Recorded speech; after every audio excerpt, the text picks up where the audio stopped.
Hi, Gaye DeRusso with the Majestic Rider. So today I'm going to tell you a little bit about Minnie's adventure in cantering. So Minnie is a 10-year-old mare. She was a show horse. She was never cantered. When she first came, I cantered her a little bit in the arena to see if she could canter, and she could, but it was not very good. And I didn't know who was going to buy her, so I kind of left it at that and wasn't teaching her to canter in the arena, but I cantered her on the trail. And she cantered on her left lead, and that has gotten better and better on the trail, but I just do it on hills because it's hard for her since she hasn't had the arena work. So now I'm starting to canter her in the arena, and I've used poles, and sometimes I just keep her in a circle and ask her to canter. She's different on both sides. So to the right, if I use the poles, she can't really do it, but the poles do get her a little bit more on the trotty side, and she gets a little bit more of a foxtrot, and then I can kind of push her into the canter that direction. So with her, this is her third day now cantering in the arena.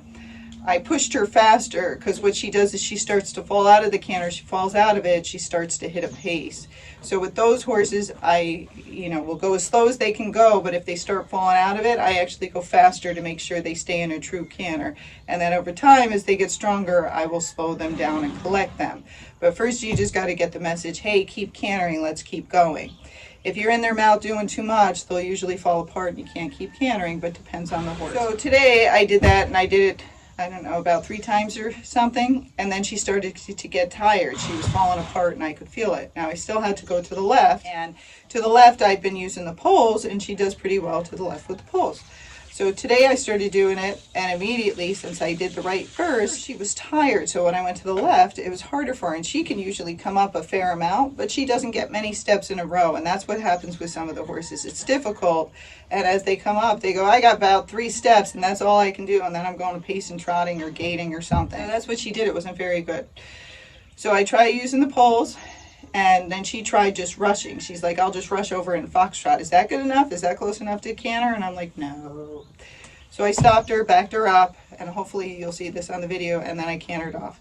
And I did it over and over again. So I'm trying to show her, if you fall out of it, I'll give you something even harder to do, so I'm going to stop and back up. But I know you really can't hold it, so we're just trying to get just a little bit more each day. So today, if she couldn't get the canter, I stopped back up, cantered off, and then if she fell out of it, I stopped back up, cantered off, and just tried to get a couple more steps. So over time, you'll be able to unite those steps, and you'll get more and more steps around that circle. But each horse is different, so even though she could canter all the way around to the right and was fine, to the left, she can't hold it. And that is normal with a lot of gaited horses. If you watch them, like in one direction, they'll trot when they're loose, and in the other direction, they'll pace. Or they'll pace in both directions, but in one of those directions, they'll trot.